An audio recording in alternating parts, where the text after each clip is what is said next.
Oh no, now the knee. Well, that was it. Manu, what's he done there? He sold the dummy with a knee injury. It's a fake knee injury. That is set up and try from Momirovski.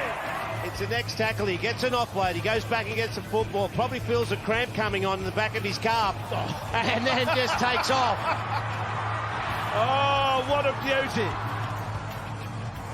So, you pick which has been the better moment. The bloke kicking the ball back from the traffic at the southern end, or Manu, the cramp, the fibber, and takes off to set up a try. Righto, welcome back, ladies and gents, to another episode of the Supercoach Tragics podcast. I think it's going to be a very injury-heavy, focused conversation today. I think it's pretty bad. Just to be honest, though, Glenn, I think I dodged most of it, mate. I'm pretty happy. But that just shows you how crap my team is. All the good players get injured, and I haven't got any of them. So, how did you pull up after the injury news, mate? Oh yeah, I think I have one front row, two second rowers, two centre wings, and then a fullback out on the bye. So yeah, I'm killing it. But I've got good coverage. Like with my trades this week, I'm well and truly covered. Yeah. So it's not as bad as Cleary's the main one. Yeah, that's it. So, and then the thing is, there's no one really putting their hand up to replace him as an option. So, and obviously the ambiguity of how long he's out for as well can be a bit daunting, I guess. So, but I don't need to worry about that crap. I can just sit back and watch everyone else, I guess, struggle to come up with a plan because I don't have him. So, all right. Let's get started. How was your week last week, mate? Yeah, I got 1,018. Captain Hines. It could have been better. Could have been worse. I initially was going to vice captain Hines, captain Turbo. If I hadn't known Chan was out, I would have done that exact move. But anyway, it is what it is. I'm happy enough. I parred on. I got par. Yeah. I'm building nicely though, catch wise. Yeah, that's it. Yeah, and I think that's it. You're just getting that little foundation, build that foundation, and move on from there. So. Yeah. I think I had the worst week. I got 936, pretty terrible score, but it wasn't so much that. It was like I made all my trades, including my boost for cash generation, and then I ended up when Labar got ruled out, I realised all my bench players on the wing had played, so I couldn't even remove Labar, and then I had to get really creative. So I ended up having to revert Pappenhausen back to Ponga to do a trade reversal, which is impossible to do because of the value difference. So I had to trade out Ronaldo first, who I brought in, bring in enough just so I could do the reverse trade of Ponga and Pappenhausen, and then turn that enough that I brought in into someone else who I could afford. And in the end, it wasn't the worst trade. I brought in Talakai. Okay. So it ended up being pretty good. But then the next thing that happened... Well, he's second row this week. Yeah, so Chan got ruled out. And I was forced, after those moves and shuffles around, I had to play Chan. So I ended up getting an AE anyway. After all that fucking round. So it was just the worst situation. So there's a couple of people I know who looped, who had two outs, Ty being one of them, my son, and it wasn't nothing he could do. He just Laybard out, Chan out. There's a few people out and looping, players around. So I guess we dodged it that way. I didn't have any AEs, I guess. Yeah, no, that hurt a little bit, but and the fact that I was kind of stuck with the whole Pappenhausen thing as well, I was really I was looking forward to having Pappenhausen, and I guess he did okay. Ponga did okay, but it's more the cash generation that I'm missing out on. So but now I guess I'm stuck with Ponga now, so that's not the worst thing in the world. He's starting to improve a little bit, considering that Hastings has been dropped. I haven't even looked at the team list this week, so hoping he's not there this time. But yeah, alrighty, let's get crack-a-lacking into the team list. So first game of the week, Glenn. I was looking forward to this all week until I got the injury news of Cleary being out. I reckon this would have been a cracker game having Cleary playing. I reckon this would have been great. Yeah, it's an odd pick bringing Snyder in, isn't it? But yeah, this is going to be a ripper of a game. And Roosters are I'm annoyed. Like the last two seasons, I've started Roosters heavy because I believe they got the squad to do well, and they've just killed my Supercoach start to the last two seasons. So this season, I've started none, and they've done the same thing again. So good on them. Mm. They've gone well, I mean, this time. Yeah. Yeah, it's frustrating because we're always like, no, it's been 2 years in a row where they've looked promising and Slow. we brought in our teams to be heavy for Roosters players and they've just turned crap. So we're like, well, Yeah. none of us will make that mistake ever again. And then now look at them. So, but Well, to be Teddy's fair, looking apart good. from Tedesco, apart from Tedesco, there's not a lot of value in the side apart from Satili Tupanua or May. Sorry, so there is a couple, May and Satili. But yeah, Teddy's looking incredible, mate. It's the Teddy of old, isn't it? I'm annoyed because I originally was going to start with Teddy Turbo. I said because of the base. Then last week I was going to buy Teddy and I went to Pappenhausen instead. And because of the lack of numbers this week, I may have to sacrifice Pappenhausen to go to Teddy just so I've got the numbers because of the carnage. Yeah, it's a bit tricky, yeah, for sure. Another popular option this week after the great week you had last week, and that's Dom Young had a cracker week last week. Yeah. What are your thoughts on everyone bringing him in? Yeah, I don't mind it. I mean, against Penrith, who defend backs really well, I mean, I don't know if it's the week to do. What's his break even, Young? Do you remember? No, I haven't looked at him. I've got my own gun that I'm bringing in. It's not even Dom Young. So, but I'm bringing in Garrick. It would be very low, mate. He got 150 last week, so I think it'd be very low break even. So. Normally I have all this stuff up. I have been so busy, I haven't had a chance to do it. But look, I don't mind Young. I mean, he's on a Roosters side that's on fire. You know, they're firing well. I just don't know if unless it's for money. I don't know if I'd be doing it this week against the Panthers, who defend backs really well. Yeah, that's it. Well, he's got a negative 15 break even. So yeah, okay. Yeah, but I can see the Panthers' defense. I wouldn't say their defense is going to be terrible this week, but I know how much effort Cleary puts in leading that team around in defense. So I think they're going to be a bit of a slip. I've actually tipped Roosters to win this game. I know it's a close one, but I think the defense we have is good, but I don't know if it's as good as it should be without Cleary there. And I think the attack that Teddy has been showing and that cutout pass he's been throwing to Dom Young, I think that'll get us. I think we have a habit of Taruba shooting out of the even May. You saw what happened last week. May shot out as well, and they're going to see that and just do the cutout pass to Young. He's going to score a try. So. Yeah, I think this will be a low-scoring game, mate. I wouldn't be surprised to see a 13-12 scoreline or, an 18-16, something like that. I don't see many points. I reckon there'd be under 40 points scored in this game. Yeah, I'm trying to think. Like, if it is a 13-12 game, mate, I reckon it's the Roosters. I think having Luke Geary there, Sam Walker with that composure. Well, they'd probably have to use Luai, or Snyder's not too bad, but I reckon they may even use Edwards if there was a field goal attempt required. So. Well, Snyder's defence isn't too bad, but it's not Cleary like. And what Cleary does is he does a lot of talking in defence, and he's a motivator just by what he does. Yeah, I think the middle will be good. The middle of the defence will be good. Like we've got the solid there with Yo. We're missing Sorensen now, but Garner does a good job too. So I think the middle will be really good. I think the edges will be a bit of a challenge. So yeah. All right, so let's talk about Taramay starting again. I'm going to see a late switch potentially for him go back to the bench like they did last week. What are your thoughts there? Yeah, it's quite possible. I mean, Robson has a habit of doing that, naming a side and then switching late. And so, I mean, it's possible. I hope he starts because I've got May and I'd like him to make some more money and have the minutes that he got in that when he did start. Yeah, but the thing as well is he swapped with JWH from the bench onwards. Yeah, that's right. So now that JWH is starting, you think May, like, the only thing I can see potentially happening, but I don't think they will, is Nathaniel White, who has been playing really good as well. Right, he's been playing real good footy. I think he's showing Robinson what he can do. That bench suggests to me that May gets good minutes either way. Yeah. Like what you got Watson there, White, Butcher, and Angus Crichton. You could argue there's two middles there with Butcher and White. Angus, we'll see. I mean, I think that could spell good minutes for May. Yeah, I like it. I like him to be good. If he gets around 55, 60, he gets a decent score. Definitely worth playing in your 17. Absolutely. We'll be doing. All right, let's move over to the Panthers. Let's have a look. Targo still looking good option there, but I think there's a few better options out there at the moment this week.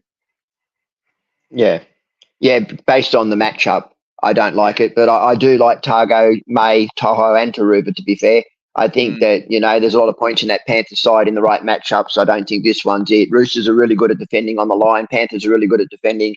Two really good defending sides against each other. I don't see a lot of points, Supercoach points in this for backs. I think if you've got Except for players, May. I think if you've got players in these teams like the backs in either team, there's gonna be a lot of base there. I think a lot of defense, Yeah. a lot of getting out of the hard yards. So I think like you're looking at, I reckon with May, Yep. Targo, Taruva, and Toto, I reckon you can get a clear, easy 50 points each out of them quite comfortably for the game, which I'd be happy with Yep. in this game, frankly. So Yeah, absolutely. That's exactly what you'll see in this game. yeah, 100%. What I see as well is a lot of people, I don't know why, but will try to edge away from caution. But a lot of people jumping on Schneider. I don't believe that's a good option with Cleary potentially coming back next week. Yeah, that's right. I mean, the news is that it's a twinge. I think that they're keeping it dark. Like he had the twinge before the game last week. Last year, they needled him up, and then he was out for 7 weeks. So, I mean, I'm actually selling Cleary this week, but I'm nervous to do it. But I own Hines as well, and I'm not. I was going to sell Hines this week, and because of all what's happened, I can't. So I'm happy to go Hines back to Cleary when he's back. Yes. All right. So yes, that's. I think you agree there. Avoid Schneider, I believe. I don't even think he's that bottom dollar, is he? He's not that. Like, he wouldn't be that cheap. So, and there's definitely other options. There's definitely some better options which will come up to you later in that position as well that we can get in for cash generation there. Yeah, absolutely. So there's 2 more players that I really want to talk about. Well, actually 3 here. So we've got a player that I thought played really, really well last week in the stead of JFH, and that was Lindsay Smith. Played really good, got solid base. I think he got like 50 odd points just in base, really. So did a really good job there. And the other one who's everyone's jumped on, I did not even jump on him, which is annoying, is Henry. He's killing it. His PPM is on fire at the moment.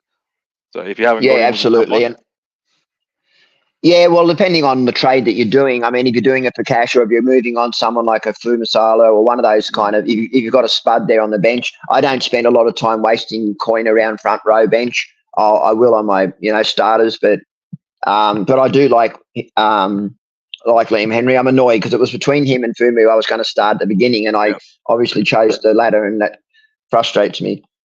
I think a lot of people did, and I think a lot of people were very upset about that, and I'm one of them too. So, do you think there's a chance Cole could come in for Snyder? Oh, I'd say, I don't think so. I think Schneider got brought there for a reason, and it was to back up. I think he's going to be the same thing over Origin. He'll be the one that's going to be backing up. But if he has a shocker, which I don't think he will, I think he's an average player. I think he's a decent, okay player. But if he has a shocker, he's got Cole breathing down his neck. But I just think Schneider was brought there for a reason. So and there's one player that I want to talk about that I think is actually a pretty sneaky option. I brought him into my fantasy team last week, not Supercoach, but fantasy. Isaiah Yo, he's just quietly doing his thing, plotting along, averaging very, very nicely. I think he's averaging around the high 60s there, just doing his thing. Always been a pretty decent option, but never been an exciting option. But I think his average has jumped up a little bit from last year. If you do you agree? I do in theory. I don't this week. I got a feeling that with Cleary out, he'll play more of a pivot role. So you might see him passing left and right a little bit more than running. I could be wrong. I mean, as I said, this is going to be a defensive game, and Isaiah Yo will make a lot of tackles. So I still think his base could be around the same, but I just think that he's going to play more of a link role. So I'd be cautious. Yeah, good point actually, because he does that a fair bit. It takes over a bit of the pressure off the backup half when Cleary's out. Yeah. So, if that would be good if he was playing against like a weaker defensive side and potentially get some try assists, but I don't think it's going to happen in this game. I wonder how Dane Laurie's going to be used in this. Same as he has been getting used, mate. Put him on for 5 minutes. Yeah. So they have been doing. Yeah, right. He's there. I reckon he's just there for injury coverage. That's all I think he's there for. Like if like a fullback goes down or a winger goes down, we've got someone that's versatile that can chuck in the halves if we wanted to. We can chuck him at fullback. We can put the wing and the centers. He's very versatile. So that's all he's there for. He's been playing 5 minutes a game, not even that, the last 2 games. Yeah. So But yeah, he's always just sitting around there doing bugger all, mate. So, alrighty. No one else really to talk about this game, I don't think. Move on. No, the problem is that early in the season we're looking at making coin, and I don't see a lot of coin to be made in that side. I mean, if you're going for points. Yeah, if you look at like players that leave Penrith who normally go to a different team, like for example, so it's kind of like the Dally M Awards, how they work, where the points get spread out across the whole team. Yeah. When a player leaves that team and goes to a weaker team, then more of the points come to that. So you get him a good value, but they're not going to get that value at Penrith because the points are going to be spread around still. So yeah. Alrighty, this is the week, and this is I'm going to have a bold prediction pretty early on. This is the comeback for Latrell. More hopeful than a prediction, but I think you'll see Latrell come out and smash a big ton this week. And that's my theory. But I've got him in my team, and I'm stuck with him because I'm stuck with him. They've got more problems to worry about. What are your thoughts here? Yeah, I don't disagree. I still think he's going to be the lazy old Latrell that he is, but I think that there's more opportunities will be created. They're playing at home this time, which is good, versus the Bulldogs, who, you know, they have had 3 pretty tough matchups to start the Bunnies. But, geez, I'm telling you now, they lack punch up the middle, and Cody Walker just, to me, looks terrible. He just does. He made 2 errors. He had a whole stack of missed tackles from memory. I'm really not liking Cody Walker. But, yeah, I think Latrell Mitchell will score well. I think that there's been a lot said, and that in itself could bring him into play. Yeah, and that's my theory too. I think he's gonna he does take that stuff personally. He does want to, and he doesn't take it like as an insult. He takes it like, I'll show you guys. That's what I reckon is going to come out this weekend. And I think the Bulldogs, after the shellacking. Yeah, that's exactly right. They're going to come out. I'm going to come out and trying to prove everyone wrong. And I think that might see a few more extra runs. But then again, I said that about going to Vegas, that he was going to try and show off, and if you get my drift, and he didn't do much of that either. So. More hopeful, I think, than accurate in this assumption. I know they played terribly, but what do you think about White in the centres? I think he's having a decent crack in that game. Yeah, I think he's having a good crack myself, although I think once they gel, Whiten will be interesting. I don't like him as a super coach option. No. But, yeah, I mean, I still don't figure why Ilias is in over Hawkins. That's dumb. I mean, they said, like, I saw nothing from Hawkins that showed me anything really over Ilias. But, yeah, I don't know. I liked Whiten, mate, but I don't see him as super coach option. I don't really see any of their backs at the moment as super coach options until they find some form. Yeah, it just shows you how reliant they were on their quality centre wings. Like having Campbell Graham really like he really straighten him up on that edge there. Like he had that good line run. Like it's weird how like that's the only real difference that they've got. Like there's not many other differences they didn't have last year, but Campbell Graham played a really strong part in that team, and that, at least had that one edge was solidified in attack. And now it just seems when you look at it on paper, you know, Whiten and Campbell Graham on each of those centres are huge. They're big boys. They're big centres, and they're almost like forwards in a way. You know what I mean? Like you could argue that Whiten even could play in a lock position. I think they're missing Campbell Graham. I really do. Yeah, definitely. All right, let's have a look. So I thought Keon Kulatangi had a great game last week. Probably the only one that had a decent game at all. Really like what I saw from him. He's like he could see that the team had almost given up. Yet he was like, all right, I'll try something. And he ran sideways, did that the Andrew Fafita style run where he ran sideways and palmed 12 guys off in one run, and then goes out and set that try up. So I think there's some fight in that player in Kulatangi, some fight there. I would definitely think of him as a decent option, even though they're in a poor team. Absolutely. So I was looking over the side. He's literally the only person I would consider. Yeah. I would consider Cook in other seasons, but Cook's carrying an injury. If people don't know, he actually hurt himself in Vegas, and that's why he was on the bench last week for Habili. But I do like the Kalaamatangi shout, mate. He's a big body, and I don't hate that at all. And I think he'll be running at kick out, right? Kalaamatangi's on the left, on the right. and he's running at Preston, who's also on the right. So yeah, he'll be running a kick out. Yeah. So Yeah. you think of it, we kind of touched on it before when there's a heap of great Supercoach guns in the one team. They share the points. At the moment, there's not many options sharing points in this team. So I think that there could be a lot of points coming Kuala Amatang his way. So no one's really talking about him. I think they're all looking at going Ola Kawachi, which is fine, a great option there.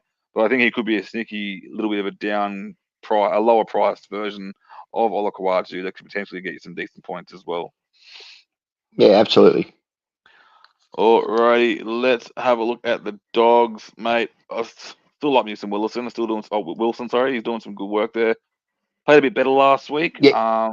But who were they playing really? So, but I still do like Wilson. He's got a late step, and he seems to find his way to the try line. And I really like Carraz to be rebase. I don't hate either of those as options for Supercoach. Yeah, I think Carraz he has that extra fight that you want right in the try line there. Like he gets the try line. It's like one of those guys. If he gets really close, he's really hard to stop because he is so strong and he does want to be very forceful there. So if he is close enough, he'll get a try almost every game. Absolutely, and he's a competitor. I mean, look, Preston and Carraz are both competitors, and that makes them Supercoach viable. You know, like I really like Preston. I really like Carraz. So speaking of, Preston had a cracking game on the weekend, but also the other back rower, kick out, didn't do too bad himself as well. I'm trying to take that as a grain of salt because of who they were playing. I think they had a charge down. Yeah. Yeah, I think that I would definitely think of Preston as an option in Supercoach, but I just can't think of Kikau as that option because if he's playing a tougher team, he's not going to get those points. Yeah, I agree. I mean, Kikau was a good option at Penrith where he got nice ball, but I don't think so much at the Dogs. I do like Preston because Preston drifts into the middle to defend, which means you're going to get that base, and he's a hard worker. He takes a lot of runs, and he can also find the line. Yeah, I love how he defends in the middle, man. That's one of my favorite parts. He jumps in there and has a crack and gets those extra, every set getting 2 or 3 points extra in tackles. So it's really good. Yep. All right, let's move on to the next game. Broncos versus the Cowboys. Always good to watch this game. Kind of sucks that we're missing Walshy, fractured cheekbone there. On a side note, I know a lot of people who I've spoken to have agreed with me. What are your thoughts on that little move on that penalty that was against May on Walshy? Mate, he came in and done exactly what he was supposed to do, mate. He came in, he moved up quick on the fullback and tried to shut the play down. This is a contact sport, man, where accidents happen. They came out and said because he didn't bend the back, that's the reason for the penalty. I just think they're making excuses. No, it was an accident. I thought it was ridiculous that it was sent off myself. If the defender had got hurt and he went down, there'd be nothing said. But because Rich Walsh, the pin boy, you know. Then what did Annesley come out and say? He mentioned that anyone that coming in at that speed and that danger is always room for error, and then that's why it should have been sanctioned. And I'm like, so if you're holding the ball, you can run as fast as you want at a defender, but if you're a defender, you're gonna be like, oh, I better be careful. That annoyed the hell out of me with that comment that Annesley put up.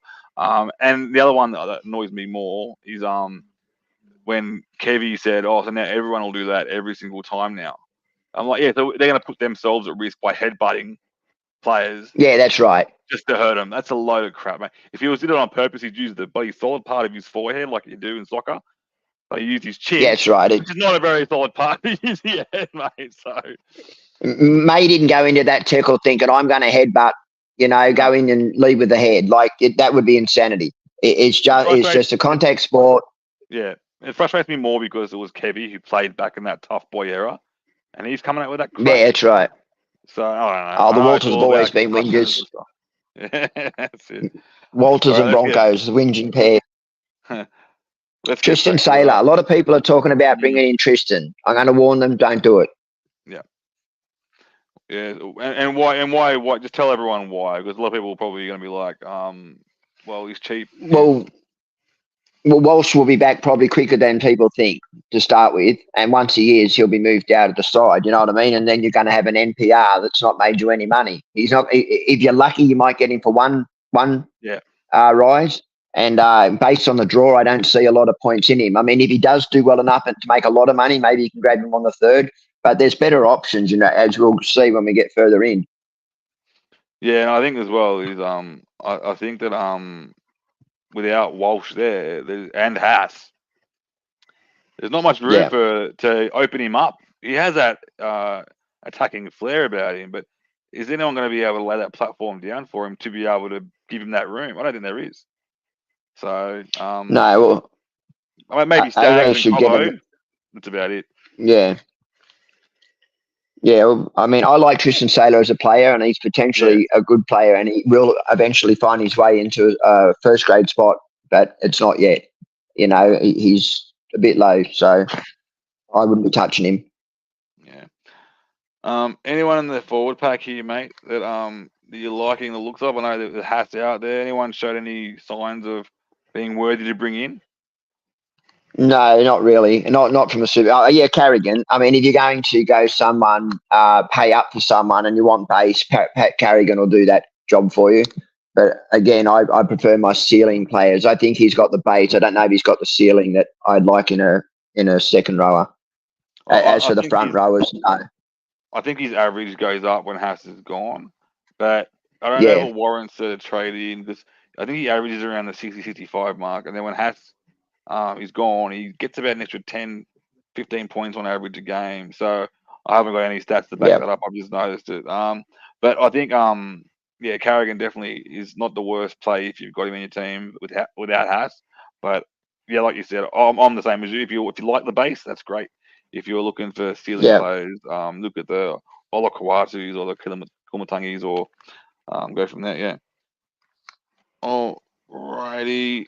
Cowboys, mate. I think the Cowboys are going to probably have a crack at winning this game. I know it's in Brisbane, but I think the Cowboys, with a bit more of a full strength side, I think Drinkwater might run some rings around those bigger forwards there. Thoughts?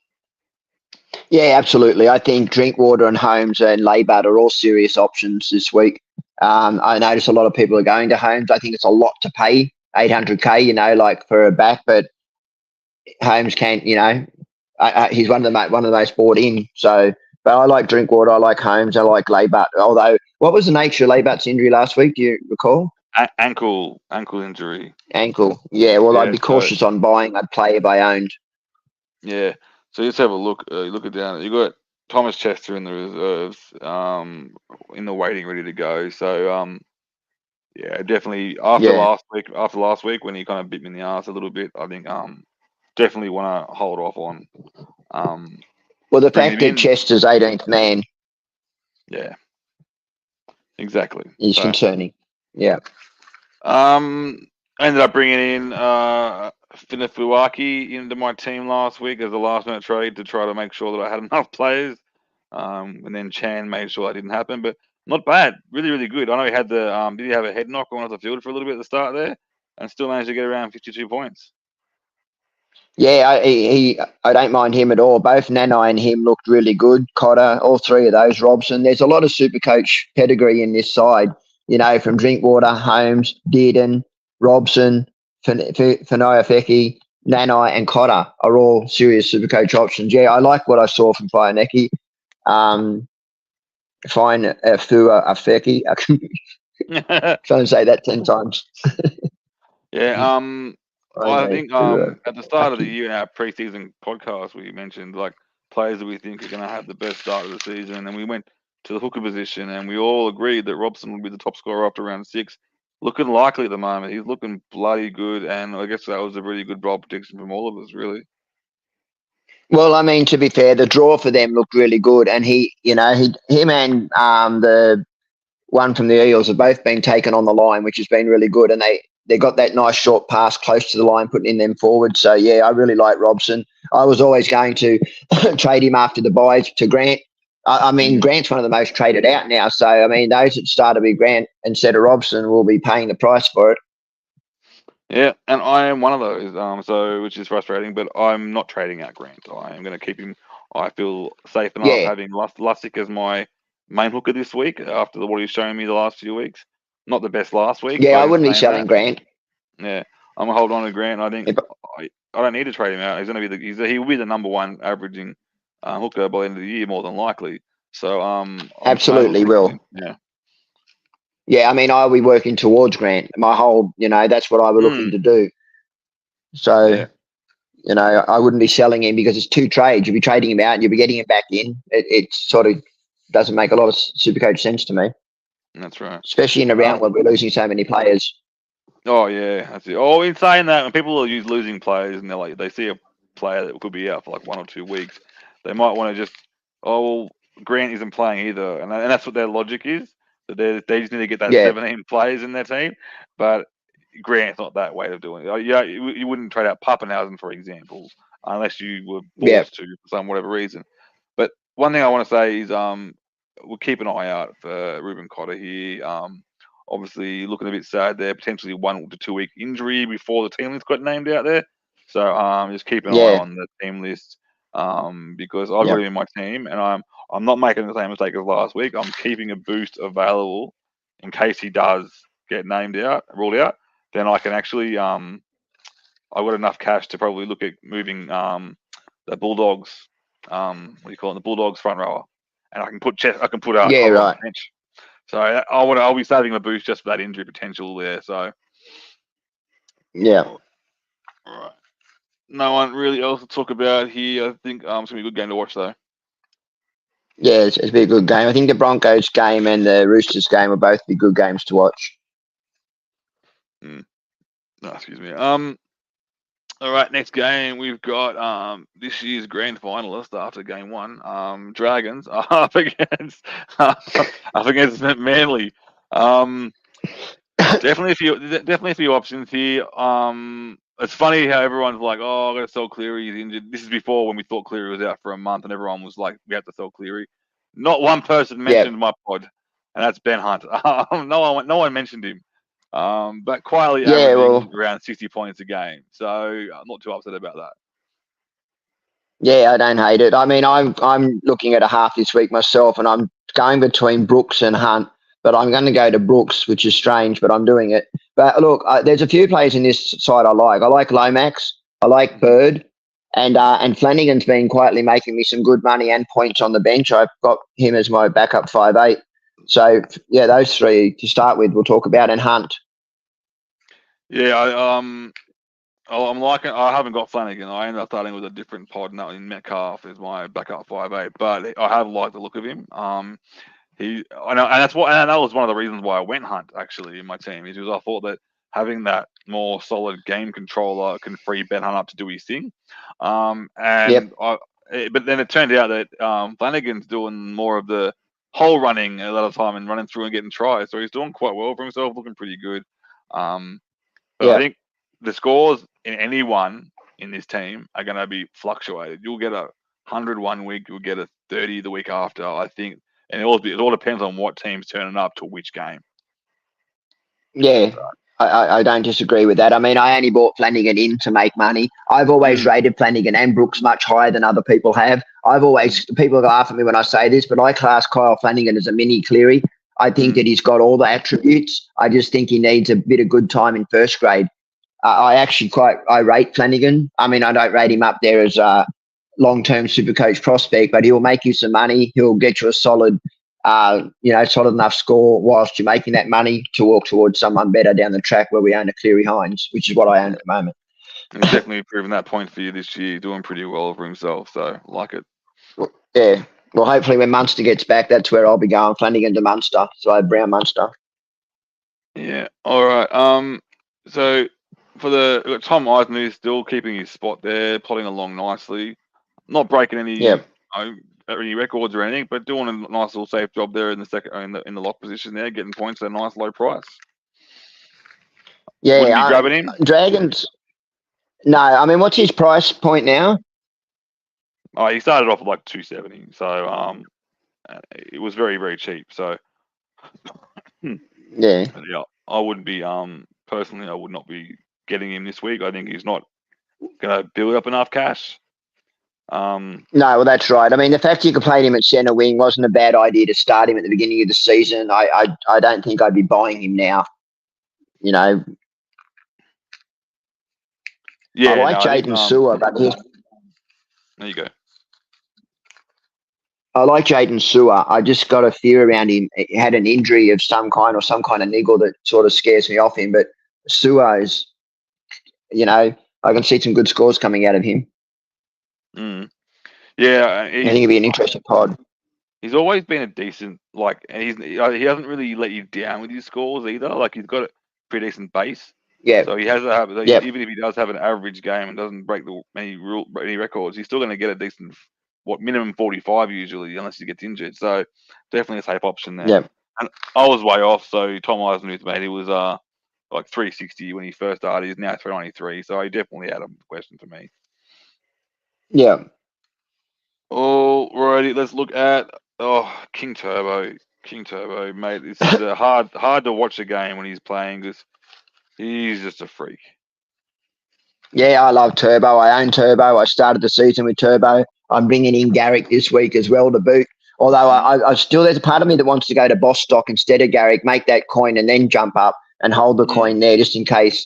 But, that's something I'll have to ponder over in the next 24 hours. But at the moment, I've bought in Ruben Garrick this week and I've bought in Luke Brooks. So I actually have 4 Manly players now. I've got Burbo, Garrick, Turbo and Burbo, and it's something I don't like usually to do is have that many of one side. But Burbo and Brooks are about money, and the other two I think are serious owns, as in Garrick and Turbo.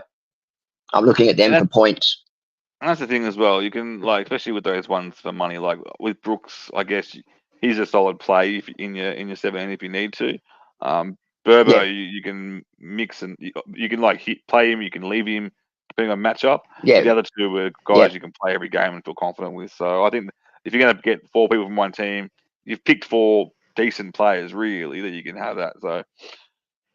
And the reason I've gone Garrick is, it's much cheaper than what Holmes is. There's so many people are bringing Holmes in this week, so it's sort of my counter to Holmes to be able to do it for less dollars. Yeah, no, I like that. I love the idea of having that counter. Like you can't get all the guns, and if you can get a cheaper version that can potentially do the right thing, especially in this matchup against the Dragons. He could outscore Holmes this week. So very, very good value for money there. Well, that's the hope. Yeah, that's it. So in the forwards here, one of the pretty highly bought players this week, and that's Olakau'atu. Safe as houses. Safe as houses. Last year, he kind of had a bit of a downfall. Had a bit of a downfall last year. He wasn't getting that much base. But I think he's just taken up a notch again this year. He's looking real good. I'd get him in a heartbeat if I could afford it. Yeah, he's looking fit. No, I know. I actually couldn't decide between Garrick and Olakau'atu. I had the option to buy Olakau'atu, and because I sold Piakora to Garrick, so I had the option to go Piakora to Olakau'atu, and but the fact that he's goal kicking Garrick and his base has been phenomenal in that centre wing spot. But yeah, look, Olakau'atu is a serious purchase. I don't hate that one at all. In fact, I like it. Yeah, and I know it sounds really horrible, but I think Burbo is not yet, but very close to a sell. He's not looking that. You're not getting the ball. No, that's right. Burbo was always about money. Yeah, and that's the problem. He's always about making the money. So. No, that's right. Yeah, well, he could be a sell. Well, there's a few options coming up soon. We've got a Eels 5'8" that's should get a few games who we can swap down to soon, and so there's a few options there. Yeah, definitely. That's good because I've still got Gagai on my team, and it doesn't look like he's even coming back over Origin. So they need about 3 injuries for him to come back. So I think it's a definite option there to go to the one you're talking about, which we'll move on to shortly. Yeah. Well, we'll go to the next game anyway. Titans versus the Dolphins. I think that mate, that's horrible news for Tino, mate. You never want to see it to anyone really, but to a player that has that much heart in every single game, like the fact that he's in a very constantly losing team and always has that competitive nature, and then you see him go down with an ACL. That's heartbreaking. I hate seeing that kind of stuff. Absolutely, and as a New South Wales supporter, I hope he stays out for some time.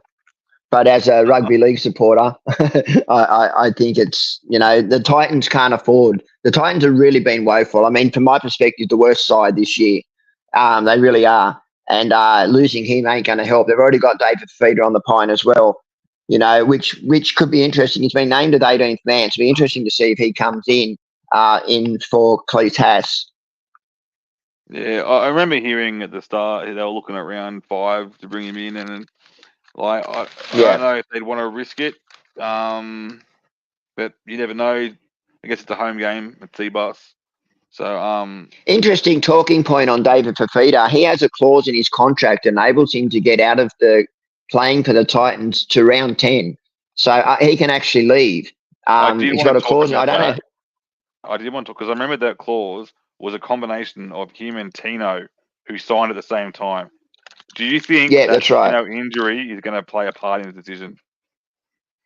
And the fact that the Titans are doing so well, absolutely. I mean, he's on $1 million a year and he's living on the Gold Coast. I mean, he can't be too unhappy in a losing side. But having said that, it depends on his, objectives. You want to play in finals. He's not going to do it at the Titans or in grand finals. Yeah, that's it. Mm.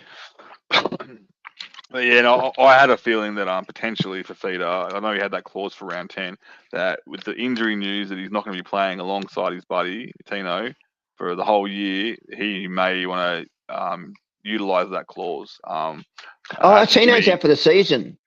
Yeah, mate. Yeah. I forgot that. Here I am making jokes about him. Hopefully he's not right for Origin. He actually isn't right for Origin. Well, that is a shame, mate. Like, I'm sorry I said that now.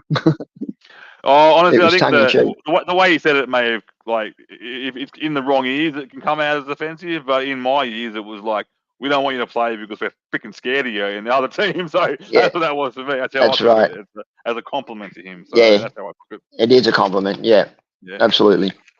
All right, let's have a look at the Dolphins, mate. There's no one really else. Bo Firma doing average things, but I reckon it's about time he won't take long. He's got 52 in a very, very poor team. I can see him getting a try very soon, and I'm happy I've still got him. I'll keep him there. Absolutely. I might keep him there until Fafita's back and look at building up some cash to go him to Fafita. So don't hate it. Look, Firma will do the job for you in base, and any attacking stats will give you a solid score. So, if you own him, I wouldn't be selling him. I don't own him, but that's more through lack of management than anything. Mm-hmm. So moving on to the next team. This is the guy I was going to mention before. A lot of guys jumping on Dom Young. I am jumping on Hamaso. That's the guy I'm jumping on this week. I know that he's never really had that Supercoach high scores very consistently, but we also remember that Asako did something very similar where he didn't have those high scores consistently, and then he's had that breakout season. And I'm getting kind of those vibes now where he's just taking control and he's gonna be a gun center wing or gun scoring center wing because he's playing fullback obviously, and he's gonna get some decent cash. Yeah, he's putting himself in the right positions, and I think that. I mean, I was actually going to bring in Bostock this week. I looked at Isako as well, and I've ended up going with Garrick. And I mean, Bostock because of the money -50 break even, so I'm sort of scared not to do that option. And the other one being Isako, who I feel like I actually think that the Titans will Dolphins will win this game by a fair margin. Yeah. I don't know why, but I just do. And but we'll see how it plays out. But there's a few serious options there. I don't hate Fido. I think he's been coming in. He looks more confident this year than last year. And you've seen what he done in Origin. He's a serious young talent. I think with him, he's got the skill. He's always had the skill. But the problem is he's never really backed himself and been given that license. And it's finally, with that confidence, he's now going to back himself. And that's what I like to see. The other player. And he's calling the ball. Yeah, exactly. Yeah. The other player that I like as well, that you touched on every single one, but that's Herbie Farnworth. In this game in particular, everyone loves Herbie. But not showing great scores at the moment, pretty average there. But it won't be long before he starts getting those consistently high scores when this team starts to plot along. So at the moment, it's just because Hamaso he's taking everything at the moment. Yeah, he's still finding his feet in that side. Look, Herbie's one of the gun centers in the game. I'm a huge Herbie Farnsworth fan, even though he got me barred from Facebook for 30 days. He's an absolute talent. Bostock, Farnworth, Avarillo, Isako, Fido. I don't hate any of those purchases in the back line. They got some good super coach value and in the forwards too. Yeah, it's still a bit strange to see Katoa and Nicarima in the halves pairing. It's still a bit strange to me. Yeah, But I me guess too. I guess they won. So they can really they can justify their decisions.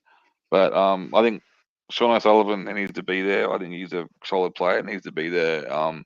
But I guess they've got Nico there. So um, to be honest, I'd throw Yeah, I Nico think. in over Donahue on the bench and put O'Sullivan in the halves. So that's how I do it. But I'm not the coach, so Yeah, I concur. I think Nicarima offers more from the bench. I think bring him on when the forwards are tiring a bit, and that quick nipness around the edge. He's a serious 14. He's not a serious 6. He's a speed bump in defence. yeah, easy, yeah. A Yeah. couple of guys here in the team about to make a bit of cash here. So we're looking at on the bench for the Dolphins, we've got Kerr, sitting around the Yep. 363 mark with a very low break even, looking pretty good. But those scores are quite inflated. However, you may Yep. see one of those inflated scores again against the Titans. I believe. I think there's going to be a lot of points scored through the middle in this game, having that Yep. lack of power with Tino there. So I think the two forwards and the other one's Thomas Flegler, which I know you have him in your team. Another one that's a decent, solid option. I reckon there'll be a serious points scored through the middle of this game. Yeah, I definitely like Flegler, and he will make some money. That's Ewan Aiken's another one who I think could score well in this game. I don't know going forward Mm. long term, but yeah, Flegler will be the only one there of interest. Jerry Marshall King's a serious option, but he's just so injury prone that I won't go near it. Yeah. Well, I mentioned before that I've got my boost ready to go, ready saved, ready to go in case Cotter gets ruled out. And if that does happen, I will be going to Flegler. That's who I'll be trading in as my that give me a Yep, third front rower in my team that I can play. And I'm pretty yep, confident that Flegler will be a safe option for me.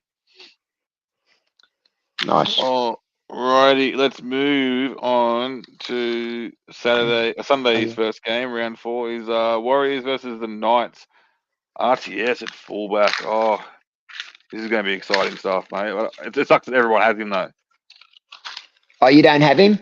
No, everyone has him. That's what I'm saying. I have him. Yeah, I It had would be a him. lot better if no one had him, but everyone's got him. Yeah, I mean, it's good to see RTS back at the back. He scored well last week. I think it was 79 or something. Look, we all love Roger Tuivasa-Sheck. I started the season with him. I still, expected more from him, but this could be there's a lot of super coach prospects in both these sides. Oh yeah, both Option. sides, and both sides as well. Like a lot of attacking flair in both of them. I think the Warriors get them because I think attacking wise they're Oh, about absolutely. even.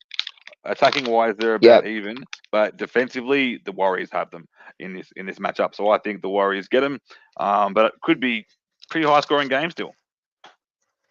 Yeah, possibly. I think that the Warriors, this is a really good game for Aiden Fanua-Blake. I think that where the Knights are lacking, from my perspective, is in the forwards. So I see good points this week to Metcalf, Johnson, Fanua-Blake, and RTS. And, it's a serious football team. Tohu Harris has sort of been plugging away too. It's a nice super coach output as well. Yeah, definitely. What did he play? He played I'm not sure what he's done the last 2 games, but in the first game he played the full 80 at lock, so that's pretty impressive.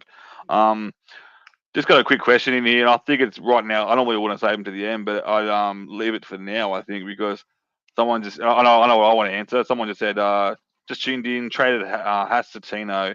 What do you recommend? So they traded Haas out, brought in Tino. He's now gone for the season. What do you recommend? I know what I recommend, and that's AFB right now. AFB, yeah, absolutely. I mean, look, you bought in Tino and Haas as somebody that's a solid with a ceiling, and Aiden Fanua-Blake offers you that. I mean, Flegler, he's about making money. He's a plotter. He'll get you nice, solid scores, but he's not going to cross the line. Aiden Fanua-Blake can. Aiden Fanua-Blake has got a late step. He's a big body, and he's very hard to stop at the line. So I would definitely go to Aiden Fanua-Blake. 100%. It's not a Wouldn't coincidence even he think scores twice. those tries. It's not a coincidence he scores all those tries. No. SJ knows how to free him up and give him that. Yep. They run that almost a sweeping line around. SJ can free him up to get those tries. That's not an accident. That always happens. So yeah, I see a lot more tries this year with him as well. So absolutely. And quietly, my nice little pod down here, plotting along quite nicely, is one of the highest scoring 5'8" at the moment, and that's Luke Metcalf. So I do make a couple of good decisions a year, and usually But yeah, usually those couple of good ones are succeeded by 23 bad ones, which but I like Metcalf. You'll be surprised. I have a little bit of a spoiler. I won't say the spoiler alert, but there is a surprise involving Metcalf at the end of this section. So, okay. Is he going to come on and greet us with his presence? No, the surprise is he may be coming out of my team, which is unfortunate. So, well, I mean, there's some serious cash to be going down, isn't there?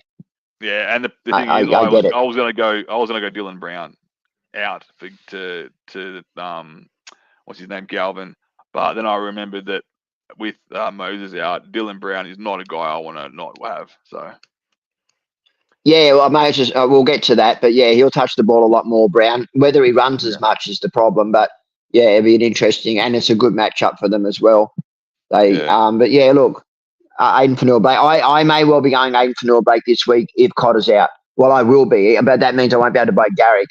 So I'll have to undo the Garrick trade back to Piakora and then move Cotter down and sell Piakora up to Aiden Fanua-Blake. Yeah. Another question: too early for Fafita? Yes, it is. Because he's not named. Yeah, yet. absolutely it is. I wouldn't even buy him on. I'd be waiting for him to at least play one game. Yeah. That's it. See how he goes. See how he pulls up. See how he looks. Yeah, that's right. All right, let's look at over at the Knights. We've got Ponga, a bit more hands on the ball last week against the Storm. So I'm hoping that he can do something similar against maybe a weaker side. So I'm hoping he can start getting those points up. I went Ponga to Pappenhausen. I'm not unhappy with the trade. I mean, Ponga looked really good, and that ball that he did from dummy half out to the wing was incredible. But points per dollar, I won by doing it with Pappenhausen, like based on the prices of the two players. But look, Ponga's Ponga. He's one of the best players in our game for a reason, and he looked incredible last week. And he will have big games because we all saw what Ponga can do, and he looks big, fit, and strong this year. Hence the reason I did originally start him. Yeah, well, kind of my misfortune last week, all the injuries made it so I had to keep him. So hoping he repays that, which is looking good. I'm happy. I think it doesn't really matter. I think, unfortunately, last week all the guns at the first few games fired, and I was like a bit upset because I didn't have those guns. But then as soon as the bad moments, bad thoughts passed, I thought maybe all the guns will score good this week for me, and that wasn't the case. None of my guns scored good at all. But maybe it's my turn this week. I'm hoping it's my turn this week. So, well, here's hoping. Look, I really like Cogger in this side. I'm a big Cogger fan, hey. Yeah, I think Cogger will free up Ponga a bit. That's the reason why I like Cogger. I don't know, wouldn't be going super coach wise. I wouldn't probably think there'd be any value there. I don't see a lot of value, period, in this side other than Ponga from a super coach perspective. I really don't. I mean, Bradman Best would be the only one I'd even consider. Yeah, that's it. Really, it's kind of sad, really. So even looking at the only other one I consider, but it's still a bit of doubt around, is in the forward pack is Kai Pearce-Paul. But there's still a lot of doubt around his security in that position. But it's if you jump on early and you take the risk with him and it pays off, then good for you. So that's right. Yeah, I don't like him, but I mean, look, if you started him, you did well, I guess. But he's I don't know. I think the other one that we looked at earlier was better from who was it? Cowboys. I can never remember how to say his name. Pinapawaki. It's all right. I'm getting practice with this. Pinapawaki, yeah. Alrighty, let's have a look at the final game of the week, and that's Sharks versus the Raiders. It's not the final game, mate. Isn't it? It's Monday. What about the Tigers? I'm just looking at the Sunday time slot, and I'm like, surely it's the last game. Nah, we've got Monday, Easter Monday, of course. Chocolate eggs, beer, and football. I only know that because I'm a Tiger supporter. Yeah, I only forgot it because I don't like Tigers. So how good were the Sharks last week? Did you see what I wrote in all the chats before the game? That the Tigers will win? Yeah, I'm sure you did because you actually commented. You said Tigers by 10. By 10. and I wrote back, "How embarrassing for you! You were way off." So Yeah. But everybody wrote to me, what, by 10 tries, you mean? They'll lose by 10 tries. It was such a good feeling to see that game. The Tigers really showed up. But look, on the Sharks, they were a disappointment last week. I bought in Mulatalo. I own Hines, had captain on Hines. But the one good buy that you made last week is Talakai. He's been moved into second row. And we leak to right second rowers, the Tigers. So it's unfortunate he didn't play there for you last week. But this is going to be a good game of football, man. I think the Raiders will win this game. So I wouldn't be too keen to jump on any Sharks. I really like what I'm seeing from the Raiders. yeah, I think that's the thing. I don't know if the Raiders can do it consistently. Though that's my fear. And I don't mean that as an insult. When you have a young team with less experience, they have a habit of they've got nothing to prove. They go out there and they just show off because they're young fellas. They've got nothing to prove, so they haven't got that fear. And eventually, that's great for some games. You might see a lot of excitement, but then you won't see consistency. So I think they may fall off at some point. That's my theory. I could be wrong, and I'll happily eat my words, but I can see them falling off soon. I think the Raiders will get you down into a dogfight. And if you're not willing to get into a dogfight, then you're going to lose the game. And that's what happened last week. The Tigers took the Sharks into a dogfight they weren't prepared for. And this week they're missing 3 forwards, not to mention they've also got out, I've forgotten how to say, Emmanuel already had him out. They've got Royce Hunt out now. They've got Rudolph out. I can't remember who the other one was, but they've got, they're missing some punch up the middle. So Finucane, yeah. So they could really struggle in this game. And I really like what I'm seeing from the Raiders. But, I wouldn't be looking to bring anybody in from the Raiders. And people are jumping on Iro. That to me is madness. If you own Iro, fine. But if you don't bring him in because it's a 1 week proposition and then he's back out of the side again. Oh, yeah, that's it. So, who was So was it Nick Hora? He's gone for a week, isn't he? Yeah, Nakora's gone for a week. That's right. Yeah. And he'll be back. Talakai will go back to centre and Iro will go out of the side. Yeah, that's it. Alrighty. People, Zach Hoskins wasn't too upsetting for those who jumped on. Still got a nice 50 points there, decent money there to be made still. But I'm not upset I didn't buy him because I'm not too worried about having a bench player on my team that's gonna a bench second rower as well. Like if it's a bench front rower, you kind of expect them to be like slow burners. But I'm glad I avoided it, but it's not the worst thing for people who bought. It was kind of odd, wasn't it? Whitehead came on, played 20 minutes, then Hoskins came on, and then Whiting came back on again. And I would imagine that that's to do around match fitness. So as Whitehead gets more fitness, Hoskins will get less minutes. That's my viewpoint. I'm not sure that's how it'll play out. But, yeah, I mean, Ethan Strange, the interesting one is it's sit start. I remember looking at the stats. I have to relook at it again. That Cronulla leaked to 5'8", was it, or the opposite way around? They defended 5'8" well. Sharkies averaged like 65 points to 5'8", leaking 65 points. 5'8", yeah. So if you're thinking about sit starts this week, Ethan Strange could be an option to play. For people if that's the case. And I actually think you kind of touched on it before, and even more so this week, where the pack is gone, injured. So that's right. 5'8" is going to run through the middle and make that make those extra points. And now the pack's even worse than it was last week. So I think. Well, look at it. Right. Hazleton starting. I love Hazleton as a player, but I think Hazleton is more of a great impact player from the bench. Really great impact player from the bench. Absolutely. Playing that, you'll see a different Hazleton this week, starting up the middle where everyone's fresh. It's a whole lot different coming on as a forward playing. As an impact bench player as opposed to starting. But that whole front row for Sharks looks really sketchy to me. And I look at that side I actually think I'm going to find some room to put Ethan Strange. He's not in my side. He's in my team, but it's not in my starting 17 at the moment. But I think I'm going to find room for him. Yeah, I like the idea. I may even play him over Brooks. Alrighty, let's have a look. No one really else to talk about there too much. So now we'll go to the real final game of the week, and that's Parramatta up against the Tigers. Oh, no Moses, random broken foot. That's crazy. That was like I thought there was like all this spam coming through. Like everyone was just putting fake news out there because it just kept coming and coming and more injuries. Yeah. I'm like, what's going on? This is all fake, surely, and it wasn't. There's a lot to like in this Eels side from my perspective. Clint Gutherson, who will now be goal kicking with Moses out, could be an interesting prospect. Obviously, Talagi, he's an Australian schoolboy, a great player. He looked really good. He is a 5'8" fullback. I'm going to watch him for a week, and I'm going to take my Gagai to him next week. What position? Yeah, is he 5'8" fullback? Jewel, is he in the? He's 5'8" centre wing. Okay, that's good. 5'8" centre wing, isn't he? I'm pretty sure. If I'm wrong, can someone say it in the thing? I'm pretty sure it was I saw 5'8" centre wing. It's definitely available at centre wing. No, that's good. That's all I wanted because I think he'd be perfect in that centre wing spot there. So, yeah, me too. I'm going to take Gagai to him. He's just centre wing. That's nothing. Not even Jewel. Just centre wing. Yeah, right. Well, there you go. I knew he was centre wing.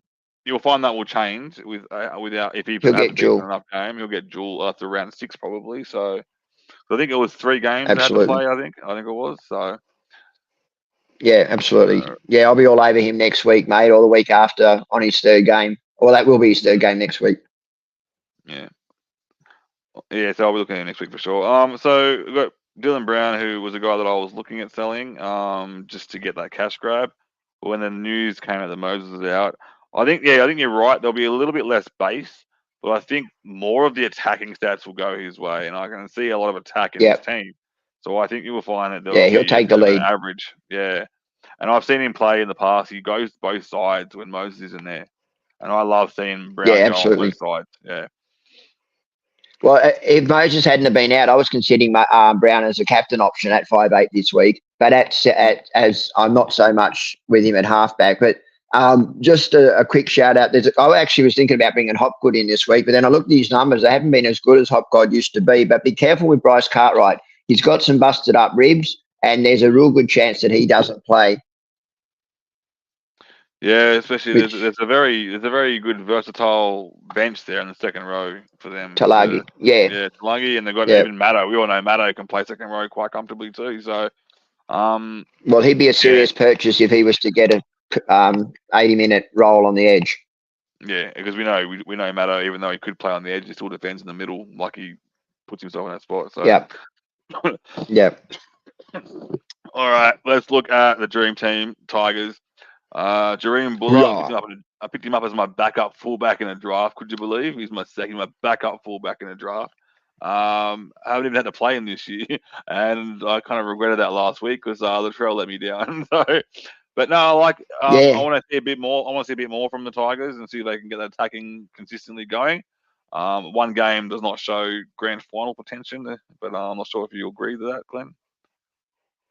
No, I mean, obviously, that they need to do that on a consistent basis. You know what I mean? Winning one game of football. We won last year 66-6, and it's still 66 something, and and then we still managed to get the spoon. So I'll need to see that in 3 or 4 weeks in a row. But look, Buller, I really like Galvin. I think Galvin's opened up that side.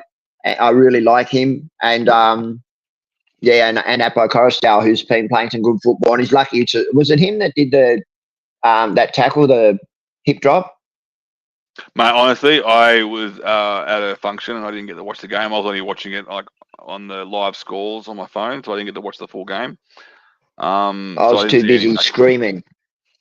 Yeah, I was too busy like looking at the score every now and then and tilting my head, going, "Is this game they got it backwards here?" I think because no one in my table at my function believed me. So I didn't believe it, frankly. But I think Lachlan Garvin, I think he has, I don't know, added a level of maturity in that, which is weird because he's so young. A level of maturity in like that control in that game, in the Tigers game, which they have not had for quite some time. Interestingly, Galvin used to play with Talagi, the one that's now playing for the Parramatta at 5'8". They were halves pairing in junior football, and they both were really good players together. So they'll be playing against each other this week. So that'll be interesting. But look, I agree with you. I think he's for such a young fella, and the same with Talagi. Both of them showed a real maturity. And I feel like they've opened up that side. Well, I feel like our forwards are good and our spine's improving. Apai and Buller, we know, and now Galvin in there. Just get rid of Caesar and buy to Galvin, we'll be fine. That's it. With Galvin, I'm just trying to think. A lot of people are there, like myself in particular. I've got 2 decent players in the 5'8" position, and I'm downgrading one of them to get the cash generation. And I still feel dirty about that because I've got a player that's cruising along very comfortably, averaging 60 points, and I'm still downgrading him. He took it. Metcalf has cash to make still as well, but I want to make that big cash grab. So. Yeah, well, I mean, I'm tempted to do the same with Flanagan down to him, but I'm not, because Flanagan's making money as well. But I can do that and hold Cleary, and now I may well look at that option now that Cleary's been. I just don't know if it's smokes and mirrors coming out of Penrith or not.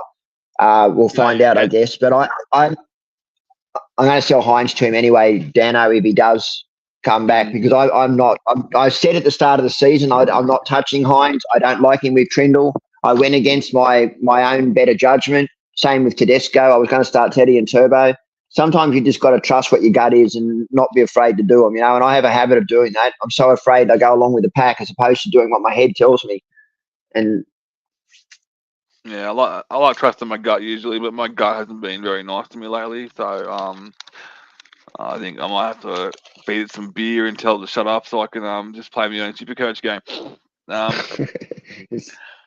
So another one here, we mentioned Appy before as an option in hooker position though. So I'm trying to think of some of the options that people have in hooker positions. Obviously, you wouldn't be selling Grant to him. Would you sell Grant to him? Yes, I would. Personally, I mean, I wouldn't. No, I wouldn't sell Grant. Period. Like I said, you're going to trade him out, and you're going to want Grant to run home with. So you're going to trade him back in again. I owned Lussick from the season, and I started Robson. Robson for me or Lussick will eventually get to Grant.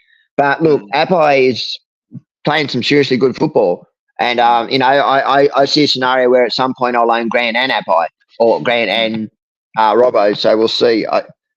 I think Apai is more consistent than Robson. I think Robson will have his down games. But with Grant, does Storm, I don't know. Maybe. What's the break even of Grant? Do you know, without having to look?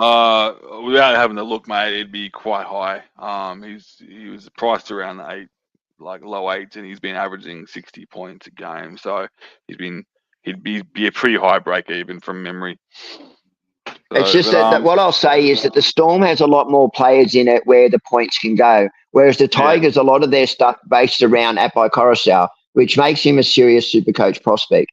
I mean, at the start of the season, I looked very seriously at starting Apai and Robson. The reason I opted not to do that, I would have started Apai had he not had to buy round 1 over Robson.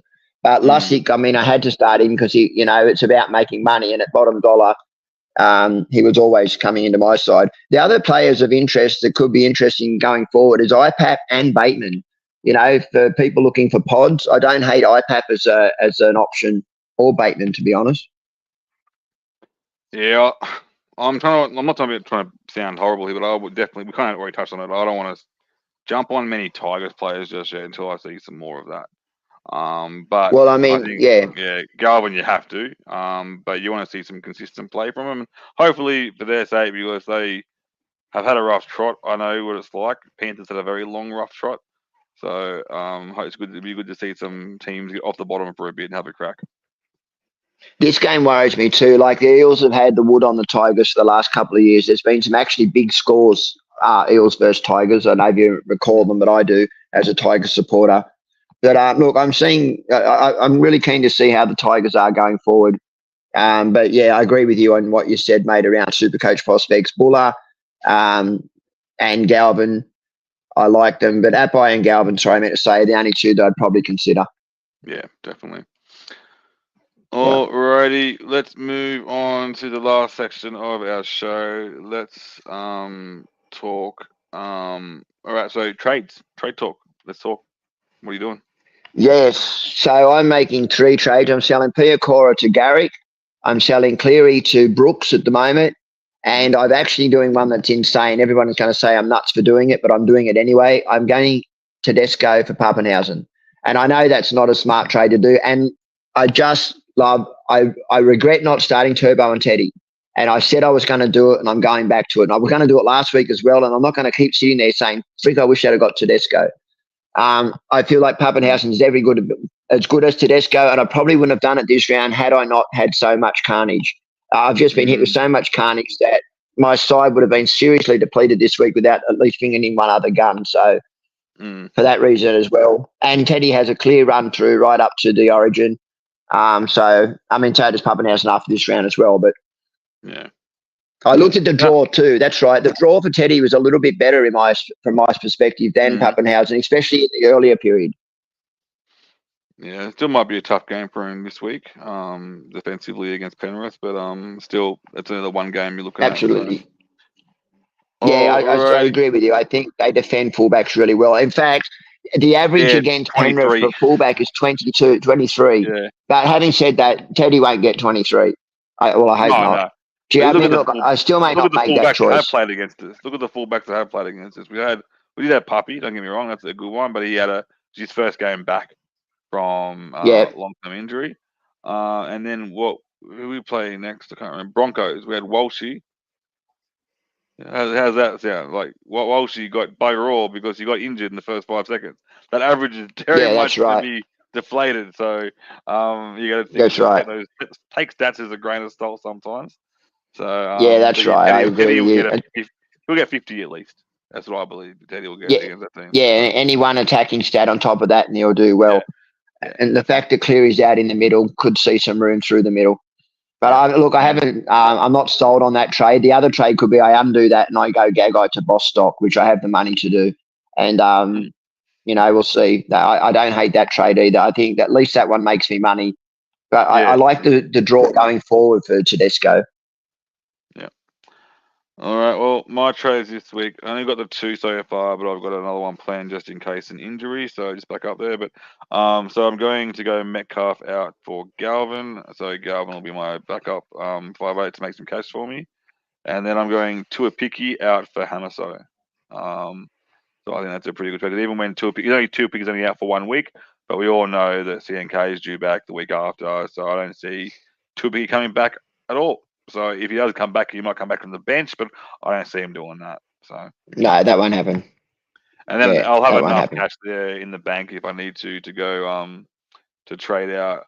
I've still got Pierre Coura there as well, so I could potentially, if I want to keep Cotter, if he is injured, I can keep Cotter, move him down the second row, go Pierre Coura out, and bring in potentially AFB. Yeah, that's likely what I'll do too, and I'll revisit mine. Just wanted to say something back on David Fifita. If David Fifita comes back, because he's coming back so late in it, he might not play 80 minutes anyway. There's a real good chance that Fifita that plays limited minutes until he gets his match fitness. And I just going that on past seasons of how they've played. They've got a new coach, Des has. We'll see. Des Hasler, what are you talking about? Yeah, it is. Yeah, sorry, mate. You got it right. It is Hasler. Yeah, I still can't believe that Hasler's there.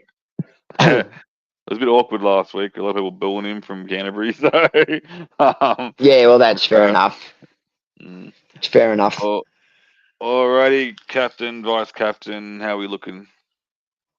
Well, you're going to laugh at my vice captain. I'm actually vice captaining Tyrone May because I want a straight captain Turbo, and I have no one that I can really vice captain before. The only other option that I looked at was vice captaining Turbo and putting the C on Roger Tuivasa-Sheck, who I really like, or Brown. But I just think I'm going to straight captain Turbo for this matchup. I just really like it.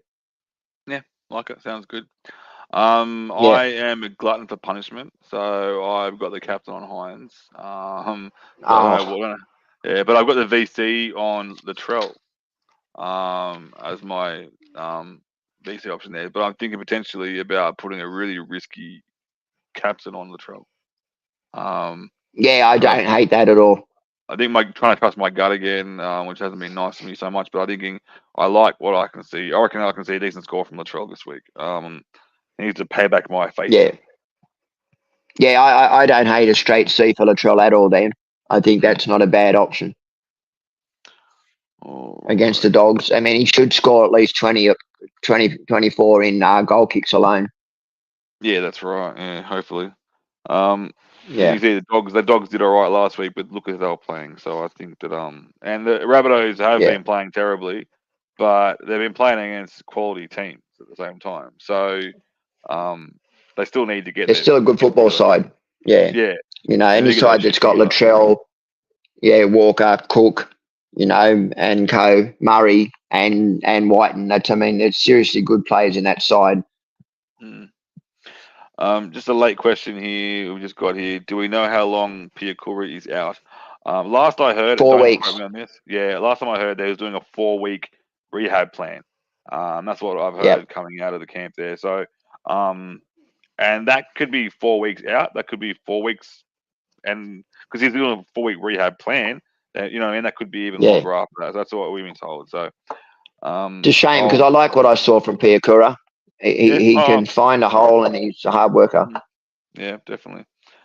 All right, that wraps everything up nice and neat. Anything else you want to talk about before we head off? No, I'm good, mate. I apologise that I haven't got the numbers that I usually have. I'll start getting them ready for next week. I have seriously, last 6 months has been the most hectic for me, and I'm still trying to work out timing. But I'll try and get more numbers to you in future so that I've got the stats to support it instead of looking them up as we go.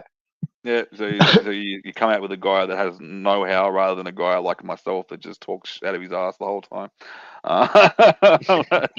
So, all good. We're Right, both doing that, Dan. Yeah, that's it, man. That's it. That's all that mine. All right, cheers, guys. See you next week, guys. See you next week. Enjoy. And good luck.